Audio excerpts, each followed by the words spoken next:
To, Nzwarima, Yurinya Sumisina Chinaba, and this is North. My name is Trey Mamboora, Unicycle Championship winner, and this is North.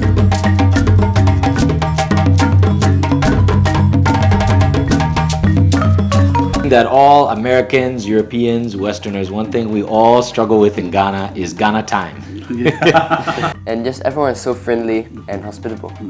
You know, one of the things that infuriates me is when I hear, especially unfortunately many southern Ghanaians, they talk about the North as being uncivilized. I hear that sometimes, and it just annoys me. You know, here in Nalergu, in 2001, they did an archaeological dig, and at the time they found the earliest domesticated pearl millet here. So meaning a civilization thousands of years ago was here. So the North, it has so much rich history.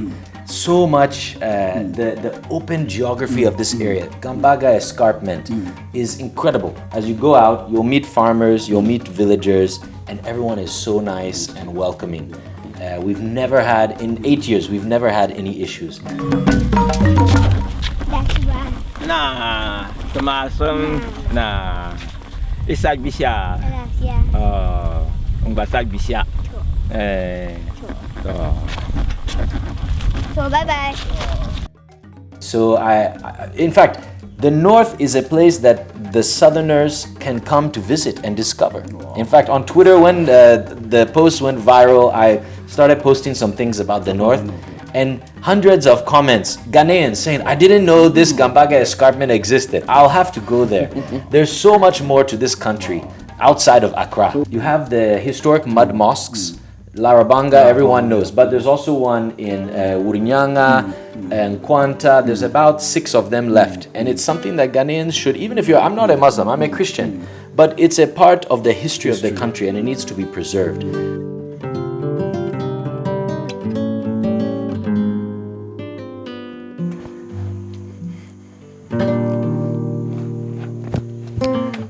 Hello, I'm Trey. I'm 16 years old and I live here in northeast region of Ghana. I recently represented Ghana at the Unicycle World Championships, where I won 2 medals.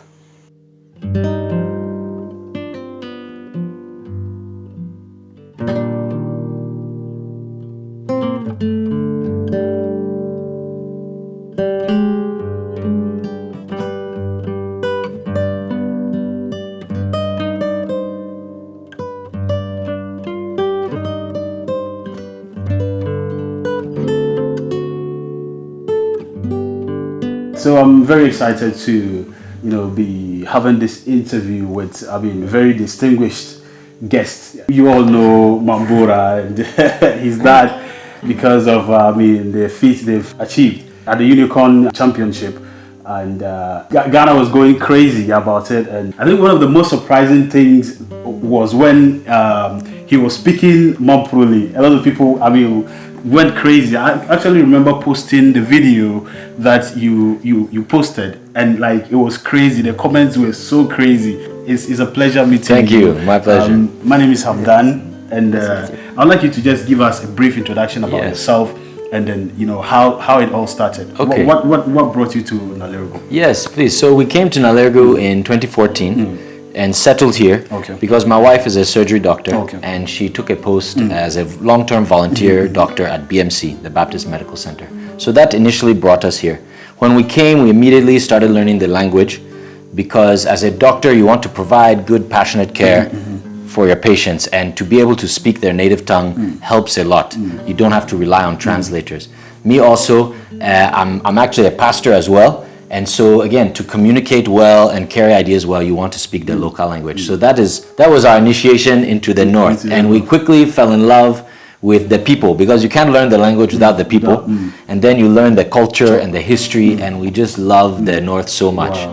So my wife and I originally are from Florida in the US. I actually, as a young boy, lived in Côte d'Ivoire in the Ivory Coast from 1986 to 1998. Initially, before you came to the North, or you came to Nalergu, what was the impression? Did you want to come, or it was just, you just had to come? So in 2007, when my wife was in medical school, she took a 3-month volunteer assignment here in Nalergu. Trey was just 1 year old at the time. And we came here at this hospital campus and stayed 3 months. And at the end of that 3 months, we really fell in love with the place. And we made it our goal that when she finished all her training, we would come back and settle here. And so that is why in 2014, we finally came back. The doctor training takes a long time. So it was many years before we came back, but we always had that in mind. Yes, so Nalergu, in fact, Nalergu has grown a lot since 2007. When we first came, it was a much smaller community, and the people really just welcomed us. They've always been gracious to those working at the hospital because of the services provided. But when we came back in 2014, because we were interested in the language and the culture, everyone, you want to be known, right? You want your people to be known. And so they loved and appreciated that. So everyone has been so kind. Since Nalergu became the regional capital of the Northeast region in, I believe it was 2019, it has grown so rapidly since. Just this past week, the president was here inaugurating the new government offices. And I've really seen Nalergu change since 2007 so much. And it's been a good thing. It's been a good thing for the people and the standard of living in general. Okay, so you coming from America and coming to Africa, coming to a place like Nalergu, what are some of the things that, like, when you saw or you heard, they were like culture shock, like it was like, I've never seen this happen before? That all Americans, Europeans, Westerners, one thing we all struggle with in Ghana is Ghana time. Someone will say 9 a.m. sharp, and you arrive at 8:55 like a good American, and no one is there. And you wait, and by 10:30 they begin. So it can be frustrating. You just have to adjust and realize, okay, 9 a.m. sharp, I can start getting ready at 10. But should you rather adjust? Shouldn't it be the other way around? Because, okay. I mean, time is time. Yes, time is time, but also I'm here in Ghana, and so it's Ghana time. So it's their time. So I adjust to them. If you come to the U.S. And you are Ghanaian, you won't change the US to Ghana time. No, otherwise you will adjust yourself to American time. After 1 or 2 times, you will learn.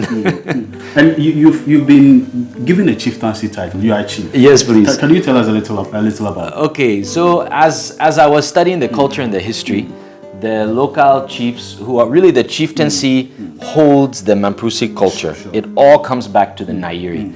And so they really appreciated my interest and how I was always trying to document the festivals, the stories. And so the Nairi calls me the Sulmisi Nachinaba, which means Sulmisi is foreigners or white people. Nachima is the young men, and Naba is chief. So I'm the chief of the young white men. The youth chief of the white men. I like to joke that, okay, right now, my only subjects are my own son. There are no other young white men here. So you are the chief of your house. Yes, I'm just pleading for more Americans to come and I will then be in charge of them. And talking about Mambora's competition, the unicycling competition, you've been so solid behind him. Can you take us through his journey?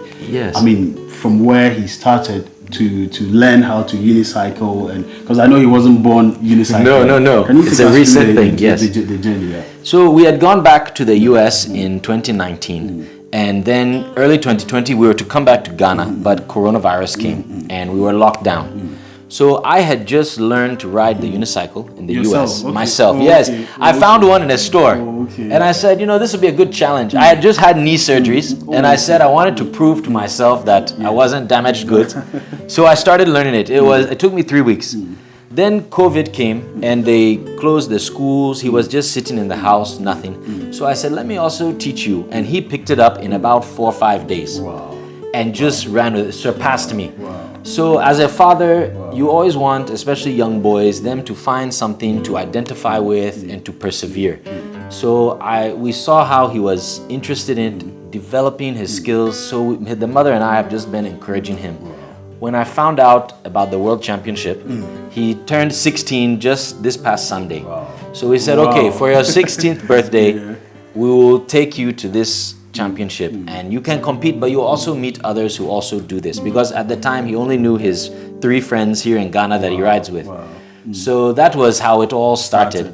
And because we knew the competition was coming, then I started training with him. By God's grace, in Alergu, they just paved some of their roads.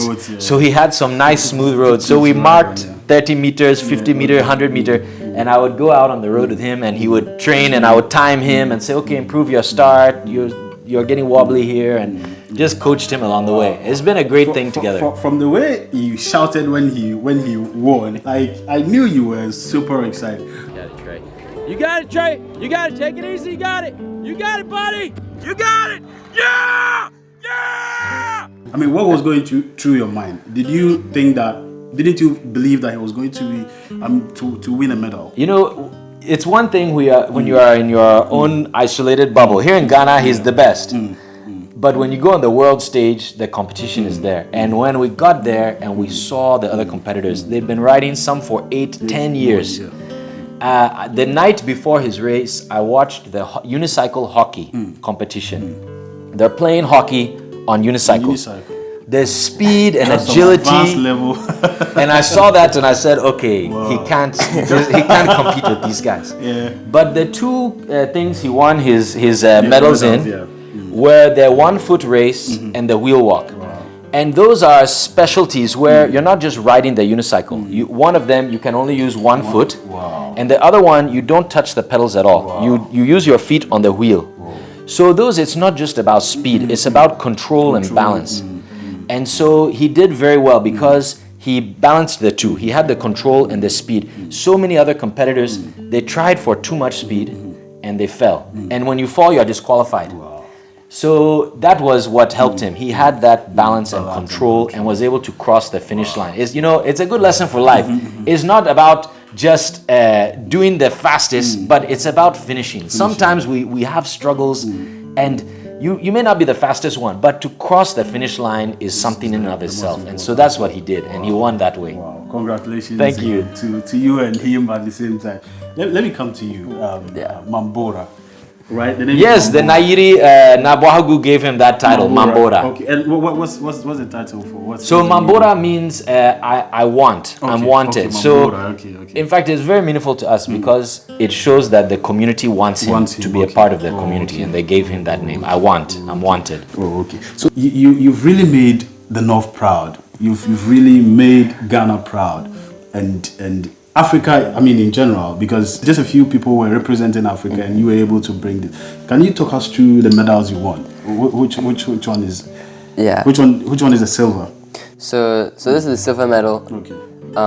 And this one is the wheel walk race. Okay. And that one is a race where you don't put your feet on the pedals, you put your feet on the tire, and you walk your feet on the tire. Okay. And then the bronze medal for third place, that was the 1 foot race. So that one, the wheel walk was 30 meters. The 1 foot was 50 meters. And that one, so you only ride with 1 foot the whole way. So which one was the most easiest? I think for me 1 foot was easier than wheel walk. Yeah, because wheel walk you have to really focus on control. Or because it's easy to fall on that one. So how was the experience like? How were you feeling after you realized that now I've won these 2 medals? What was the feeling like? I was very happy that I got these, but I had no idea that what would happen in the next few weeks to come with all that when his videos went viral and the reception I got coming back here. It was very incredible to see that. So, but you being an American citizen and though you're living in Ghana, what informed your decision of not representing America but rather representing Ghana? Yeah, so I'm American. I wasn't born in Ghana. I'm not even a Ghanaian citizen. A lot of people thought you were born in Ghana. Yeah. Ghanaian citizen. His sister was born in Ghana. Yes, my sister. Yes, his small sister, but he wasn't. Okay. And so when we learned more about this competition, we were looking into it. We found that you could choose to represent either your country of birth or your country of residence. And so we're happy to see that. Okay, so we could choose Ghana. It's legal for you to represent your country of residence. So Yeah, and so that is why we chose it, because Ghana had not been represented before in this competition. So, and because we live here, I've spent half my life here, 8 years. And so we really feel connected to these people, and so that's why I wanted to do this. And how supportive was the Ghanaian authorities, the sports ministry and the sports authorities? So that one, we heard that we will be hearing from them soon. Okay. So you totally did this on your own? Yes. You know, we didn't anticipate winning medals. We didn't expect. We were just happy to raise Ghana's flag in the Parade of Nations at the unicycling. To get that representation out. Yes, if I had known, I would have let people know. But it also, I believe it was a blessing in disguise because we didn't have that pressure. He didn't have the pressure to perform. I'm sure in 2 years when he goes back, then there will be some pressure. Yeah. Okay. So, coming back home, I mean, I'll say home because Ghana is now home and all of that. I saw the welcome. I mean, at the Nairi and how people were excited about you. Tell us about that. Yeah, it was really cool to see. Everyone was very happy. They were very proud, and it was really cool to see that they were just so happy because we chose Ghana. And I was very glad that I had chosen to represent Ghana. And so it made all of us feel it made me feel special that they really welcomed me, and it made them feel special that I chose to represent Ghana. So it was really cool to see that. And so after they had a big parade when they came in, and then they brought us to the Chief's Palace. So we went there and we showed him the medals and told him about the competition. And he even asked for a performance. So he rode the unicycle there. I showed them the wheel walk and the 1 foot. Wow. What makes you love this place? What makes you love? I mean, to be here. The culture in Nalerugo, in the north. I mean, in general. Yeah, just the culture is nice. I like it's beautiful. It's a beautiful place. It looks nice, and just everyone is so friendly and hospitable. And he was saying earlier, he's just free in the I town. can just ride every day. By 4 o'clock, he's gone. He takes the unicycle and he goes sometimes to the school, sometimes to some rocks, and just goes and rides and practices. And everyone it's just a free and open place. Okay. So do you have plans of, continuing with the unicycle to, a higher, level? Oh, yes. Probably winning gold and yes, I want to still keep representing on Ghana, representing Nalerugo. Yeah, Okay. I want to keep on doing it, keep training and just to keep getting better. And there's really no end. There are so many things I can keep learning, and I really want to keep doing that. What are your dream aspirations? What do you, aside unicycle, what do you want to do in life? For me, personally, I'm interested in music, and I want to pursue a career in music. Yeah. So have you done some singles or some albums, EPs yet? Not yet. Yeah. He's working on an album. I'm going to releasing an album. Probably we'll get to shoot a music video. I'm a music video director. He's done. We've done a music we video. did a music video. In fact, I'll send you the link because the video is made entirely of my drone footage of northern Ghana, and then it's his music along with it. So it's a beautiful representation of Northeast region set to his music. So have you? Are you looking at working with some of the artists in the region? Yeah, maybe. I thought it would be an interesting collaboration if I did something like that. With somebody like, which of the artists would you want? Maybe DR Stone. Okay. He's our Nalegu boy, DR Stone. And Dedonzi, those are our two guys. Okay. Yeah. I think it's exciting to be in Nalerugo. Yeah. And, people who don't know Nalerugo will definitely want to come here, because for us that is big for us, because there are a lot of perceptions and misconceptions about the North, and people who don't even know here have a certain thoughts about the North. But getting to hear all of these stories would encourage them to want to come. And that will bring me to you. You've been here for some time, and that's why I asked you the question earlier on how were your reactions when you were supposed to come here. I mean, for me, the North is a very beautiful place, but there are a lot of people, because of what they see in the news, they have a certain kind of, mindset about the North. Probably violence and all of those negative things you can think of. But you've been here for a long time. What can you tell us about the North, as in, Yes. One of the things that infuriates me is when I hear, especially, unfortunately, many southern Ghanaians they talk about the North as being uncivilized. I hear that sometimes, and it just annoys me. You know, here in Alergu, in 2001, they did an archaeological dig, and at the time they found the earliest domesticated pearl millet here. So meaning a civilization thousands of years ago was here, domesticating millet and growing it on farms. Quite a find. So the North, it has so much rich history. So much, the open geography of this area. Gambaga Escarpment is incredible, and it goes from Mole National Park into Togo. There are ancient rock paintings on the escarpment. There are these hidden granaries on the escarpment. There's so many things, and it's just open and free. Every day, our family, every Saturday, we go on a hike. We go somewhere. This past week, we went to Nakpanduri, to the escarpment. There are some waterfalls north of Gambaga. We hiked there, and we just love that you can go out and explore this vast land. And the beauty of it is, as you go out, you'll meet farmers, you'll meet villagers, and everyone is so nice and welcoming. We've never had, in 8 years, we've never had any issues. And so in fact, the North is a place that the Southerners can come to visit and discover. In fact, on Twitter, when the post went viral, I started posting some things about the North, and hundreds of comments, Ghanaians saying, I didn't know this Gambaga escarpment existed. I'll have to go there. There's so much more to this country outside of Accra. What do you think the problem then is? That people, just don't know, they just think about this place to be like that. One thing is, yes, to have a positive image coming out, which creating media is helpful. I even created a website called northeastghana.com. I think I saw it. And if you go there, it has all the historical sites you can visit, geographical sites, and cultural events. And that was just my small effort to get some good media out there about it. So that's a big part, having positive media coming out. You know, it is true. The media likes to talk about the negative things. We do have some intertribal conflict. Boku is always in the news, unfortunately. But it's everywhere. Yes, that sort of thing is everywhere. We have to. Every place has those exactly. No matter where you go in the world, and that's one reason why I believe my son's story took Ghana by storm. So many people told me, finally, some positive news.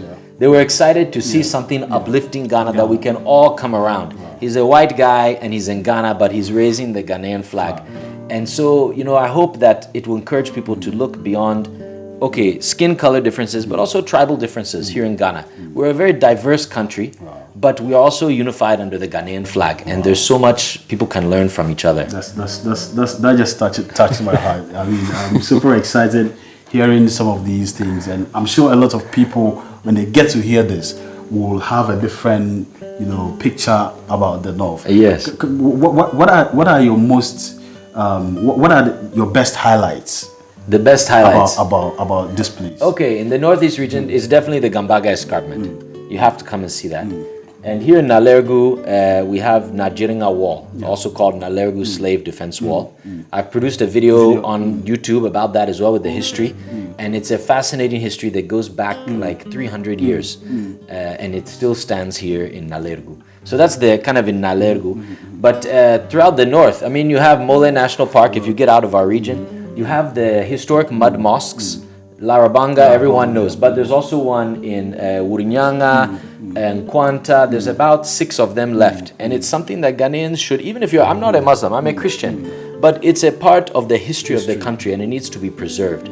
I would love to see more of the Ghana Museums and Monuments Board and also local communities protecting and preserving those historical places. Because one, it's your history, but also it's a future moneymaker. It can bring tourists in and drive some economic things, but you have to take care of those places, you yourselves, and show that they mean something to you. Definitely. Yeah. Definitely. So, like, your dad speaks Mampuruli very well. Yes, I don't know about very good. I don't speak it very well. Just at least you okay. So Dela. what can you say about Mampuruli? So, okay, tell us you won the Unicon.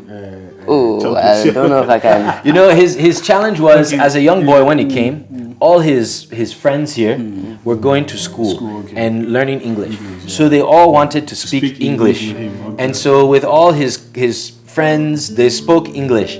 Whereas me, I was studying the Mampuli dictionary. We have the Mampuli New Testament. And so I excelled. And also at the time, he was doing school, American school. And we felt that it was a burden to force him to learn Mampuli and do his regular schooling. So he hears well. I always say he can understand enough to get in trouble. He'll hear something and then come back to me later and say, but I heard you saying this and this. What? I'll say, no, you misunderstood. You heard these words, but we finished this way. Yeah. So what words can you say, Mampuli? Tell them the first word. They're like, what's the first word you learned? You learned it, Mampuli. You were so proud of that word. Was it, what? I don't remember. Bimfasum. He was about 8 years at the time, and he came in and he said, Dad, I know what this means. Bimfasum. Bimfasum.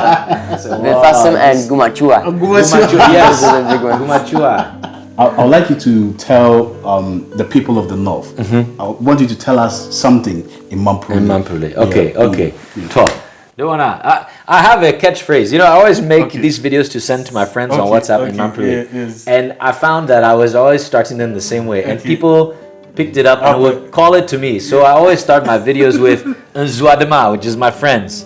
Sumisi Nachinawa. This is the young white man's chief. So Nzwadema, Sumisi Nachinawa. Zuna Suma Dama Tizwadema Barachana Entwasentiti Zanganchangi and B Wanda di Nasara Cheche Bariyinima competition. Ni mpasi nsuma dama uratma opportunity ni Entwasi Zanganchangi Northern Region. Mboroka ya za ya bangya ya region ma ya tingma ya karima developam ni densunka ya zanga ya kari amole ya lahabaya ante dunia wa za tiborka mamprugu ka yurima du sazugu ni ganama za ama ditam ya kari wambia sem ditam ya yadma lahabaya dunia ya dini so mborka ya mare ya karambandan dama zanganchangi ya kari enchaka ka lahabaya ma pia dunia wa za so to Mpamsialala Gafara. Thank you very much. Super excited. Thank you. It's been nice meeting you and having this conversation. Trey, nice meeting you. Mamboora. Yeah. It's been an exciting conversation, and this is what it is. And we've come to Nalerugu to just have a conversation with the family and how excited they are about the competition and the trio winning some medals. And we are super excited as well. My name is Prince Hamdan. This is North. Let's get it. We have a proverb in Mampuli which says Bob Govela, which means many are nice.